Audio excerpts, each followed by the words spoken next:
விட்டு இந்த வார்த்தையை நம்பி தேவனிடத்தில் திரும்பும்போது தேவன் உங்கள் வாழ்க்கையில் என்ன சித்தம் வச்சுருக்கிறார், என்ன திட்டம் வச்சுருக்கிறார், பண விஷயத்தில் எப்படி இருக்கணும், குண விஷயத்தில் எப்படி இருக்கணும், குடும்ப விஷயத்தில் எப்படி இருக்கணும், தேவன் நமக்கு தந்திருக்கிற பொறுப்பில் எப்படி இருக்கணும் கேட்டு அவருடைய விருப்பத்தின்படி அவருக்கு பிரியமாக அவருடைய வார்த்தைக்கு கீழ்ப்படிஞ்சு நடக்கிற வாழ்க்கை தாங்க பெருசு. சொல்லுங்கள், கிறிஸ்துவின் அன்பை விட்டு என்னை பிரிப்பவன் யார்? பசியோ நிர்வாணமோ நாசம் மோசமோ எதுவும் என்னை பிரிக்காது என்று நிச்சயித்திருக்கிறேன். புரியுதுங்களா?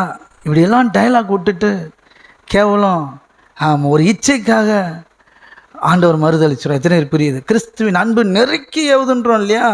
ஆமாம். அப்படின்னு என்ன அர்த்தம்? அவருடைய அன்புக்கு முன்னாடி, ஆமாம், உங்கள் அன்புக்கு முன்னால் இந்த உலகம் சிறுசுதான், அந்த வானத்தை போல உங்கள் மனசு பெருசுதான். அவங்க அன்புக்கு முன்னால் அந்த உலகம் சிறுசுதான், வானத்தை போல உங்கள் மனசு பெருசுதான். எனக்காக இருப்பவரே ஏசையா, உங்களை நினச்சாலே உள்ளம் எல்லாம் பொங்குதையா. ஆமென். எத்தனை விசுவாசி? அவருடைய அன்புக்கு முன்னாடி உலகம் சிறுசு. எது உலகம்? உலகமும் உலகத்தில் உள்ளவர்களும் தான் உலகம். ஆமென். எத்தனை விசுவாசிக்கிறீங்க? எதுவாக இருக்கட்டும், அவருடைய அன்பை விட்டு உங்களை பிரிச்சிடக்கூடாது. உங்கள் வீட்டில் தேவ சித்தம் என்னவோ, ஆண்டவரே நான் என்ன செய்யணும் அதை செஞ்சுட்டு போயிட்டே இருங்க. ஒரு கணவனாக என்ன செய்யணும் செஞ்சுட்டு போயிட்டே இருங்க.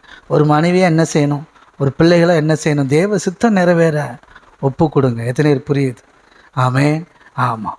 பண விஷயத்தில், குண விஷயத்தில், எல்லா விஷயத்திலும் தேவன் ஒரு சித்தம் வச்சுருக்கிறார், சீரியஸாக வச்சுருக்கிறார். அதில் உண்மையாக இருங்க. ஆமென். எத்தனை பேர் விசுவாசிகள்? அதுதான் நம்ம நல்ல வாழ்க்கைக்கு அர்த்தம். அவருடைய வசனத்தை கேட்கிறவர்கள் மட்டுமல்லாமல் அதை கைகொள்ளுகிறவர்கள் தான் அவருடைய பிள்ளைகள். புரியுதுங்களா?